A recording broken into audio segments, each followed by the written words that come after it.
Hello friends, ഈ variety ഇത്രയും ഹൈറ്റിലാണ് കേട്ടോ. ഇന്നലെ എനിക്ക് എടുക്കാനായിട്ട് കഴിഞ്ഞില്ലേ. ഇന്നിപ്പം തനിയെ വിരിഞ്ഞ് നിൽക്കേണ്ടത് ഇത്രയും നല്ല ഹൈറ്റാണ്. ഇത് പല്ലവി എന്നുള്ള വെറൈറ്റിയാണ്.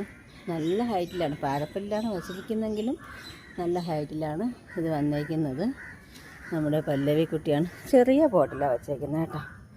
ചെറുതാണ്, മീഡിയത്തിലും ഏറ്റവും പിന്നെയും ഒരു ചെറുതുണ്ടല്ലോ, അതാണ് ഞാൻ ഇങ്ങനെ എടുത്ത് കാണിച്ചു തരാം. ഇത്രയും ഹൈറ്റിലായതുകൊണ്ടാണ് ആ വീഡിയോയ്ക്ക് ഒരു സ്കിപ്പിങ് വന്നത്. ഇതാണ്, നല്ല ഹൈറ്റാണ്. എടുത്താൽ പിന്നെ അങ്ങ് ഒടിഞ്ഞും പോവും. അതാണ് ഇതാണ് ഉണ്ടോ. ദൂരെ നിന്ന് കാണിച്ചു തരാം. ഇങ്ങനെയാണ് നിൽക്കുന്നത്. കണ്ടോ, നല്ല ഹൈറ്റല്ലേ. ഒരു മഴ വീണാൽ പോവും കേട്ടോ. സപ്പോർട്ട് പോലും കൊടുക്കാതെയാണ് വെച്ചേക്കുന്നത്. അപ്പം നമ്മുടെ പല്ലവി കുട്ടിയെ ഇഷ്ടമായവർ ലൈക്കും കമൻറ്റും ഒക്കെ ചെയ്തൊന്ന് സപ്പോർട്ട് ചെയ്യണേ. Okay, thank you.